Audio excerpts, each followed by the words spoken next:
Bueno, tenemos aquí, como ya sabéis, el programa GeoGebra. Lo podéis trabajar online o bien instalarlo. Entonces, bueno, si os fijáis aquí, me da la opción de hacer circunferencias por varios métodos o arcos de circunferencia, o también me da la opción de construir cónicas, ¿no? Entonces, una cónica la puedo dibujar por 5 puntos. Entonces, si cojo un punto, 2, 3, 4 y 5 que no estén alineados, fijaros que ahí me sale ya una elipse, ¿no? Con lo cual este programa me puede dibujar las elipses. Fijaros también cómo la elipse me la transforma en circunferencia, ¿no? Cómo la puedo deformar y convertirla en parábola si un vértice vale infinito, y luego si ese vértice vale infinito vuelve por el otro lado y regresa por el de arriba, se convierte en hipérbola, ¿no? Y fijaros como una hipérbola que tiene pues ahí una rama y allá arriba otra rama, se transforma en esos casos particulares, ¿no? Entonces, bueno, nos movemos. Entonces yo podría variar, sabéis que es una geometría dinámica, y transformar aquí una cónica en otra, sin más, ¿no? El programa va dibujando las cónicas como quiera, pero no solo me da la opción de dibujar una cónica por 5 puntos. Por 5 puntos siempre pasa una cónica siempre y cuando no estén alineados, ¿vale? Y veis los casos particulares: elipse, parábola, hipérbola cuando hay dos ramas, parábola cuando realmente es una elipse que tiene un vértice que vale infinito, caso particular, o sea que la parábola sería el caso medio entre elipse e hipérbola, ¿no? Y otra opción sería esto: si yo, por ejemplo, tengo una recta y tengo, por ejemplo, vamos a poner otro punto, entonces pincho aquí, digo, por ejemplo, hipérbola, me dice ahí abajo seleccionar dos focos, luego un punto de la hipérbola, ¿no? Entonces, por ejemplo, un foco, otro foco y un punto de la hipérbola. A ver, me va a pedir otro punto. A ver, voy a coger, los dos focos tienen que estar entre el punto, ¿no? Entonces, hipérbola, un punto, otro punto, y ahí vemos cómo genera las dos ramas de la hipérbola, ¿no? Como veis, hipérbolas pueden ser muy distintas. En la parábola no, pueden ser de distinto tamaño, pero todas las parábolas son iguales, ¿no? Entonces, si tengo, por ejemplo, un punto, por ejemplo este punto, y le digo ahora dibujar una parábola, entonces me dice aquí abajo seleccionar un punto, luego la directriz, un punto y luego la directriz, con lo cual ya dibujo ahí la parábola, ¿vale? Entonces, si muevo este punto, lo que hace es hacerla la parábola pues más grande o más pequeña, pero al igual que las circunferencias, todas las parábolas son idénticas de forma, ¿vale? Cosa que no pasa con las hipérbolas, como vemos aquí, que no tienen nada que ver. Ahí vemos como las dos ramas se convierten en una recta, caso particular, ¿no? Donde degenera, o sea, leímos que es una cónica degenerada. Y por último, la elipse, pues me pide 3 puntos, me pide los dos focos para dibujarla, dos focos y un punto. Ahí tenemos ya la elipse, ¿vale? Con lo cual, si varío la posición de los focos, puedo variar la posición de los focos o del punto, pues me va a variar la elipse. Pero bueno, ahí estamos restringidos, ¿no?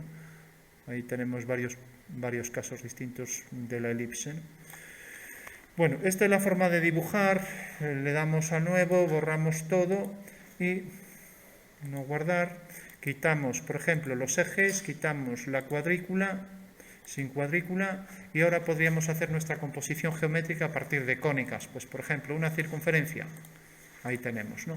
Si queremos, le damos a no mostrar el punto, objeto no visible,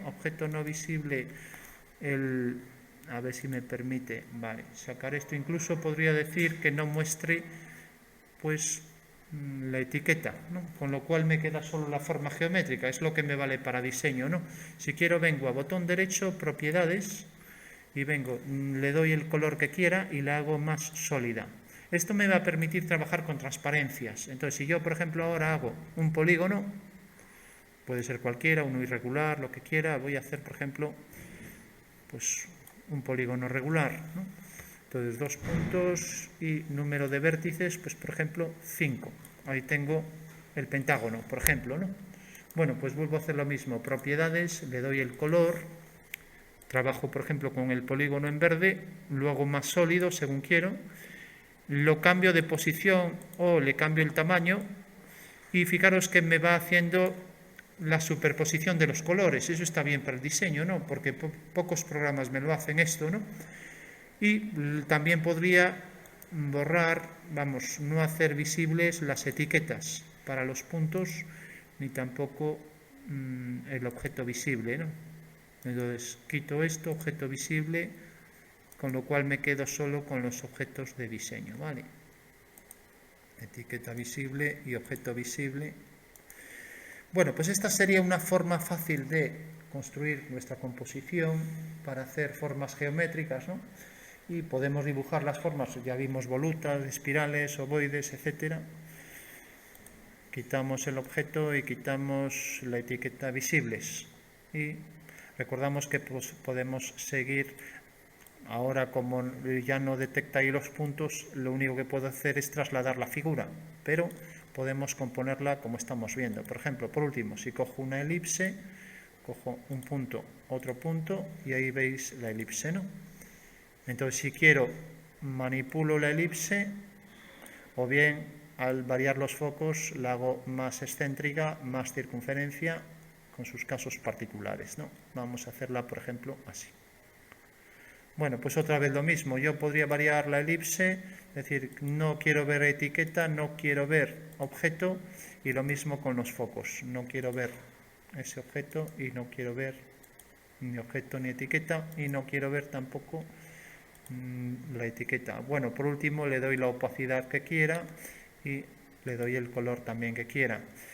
Bueno, de esta forma pues podría empezar a componer una especie de cuadro, estructura, lo que quisiera a partir de estas figuras, ¿no? Variando, por ejemplo, si quiero, pues para quitar las líneas de contorno, pues tendría que darle unos tonos, pues a lo mejor más fuertes, ¿no? Y podría jugar con lo que decíamos de los efectos de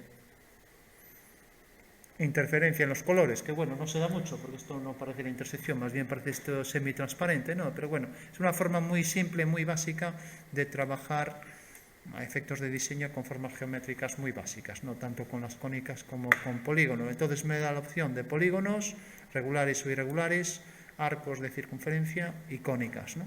Y ya que vamos a ver ahora las cónicas, pues nos quedamos con esto, ¿no? Eso no quiere decir que luego podamos hacer otro tipo de elementos por nuestra cuenta, con segmentos, con rectas, con paralelas, perpendiculares, bisectridas, o sea, cualquier figura que queramos construir, ¿no? O formas simétricas, por ejemplo, si hago una línea definida aquí por dos puntos, pues podría decir, bueno, pues voy a hacer la simétrica de estas tres figuras.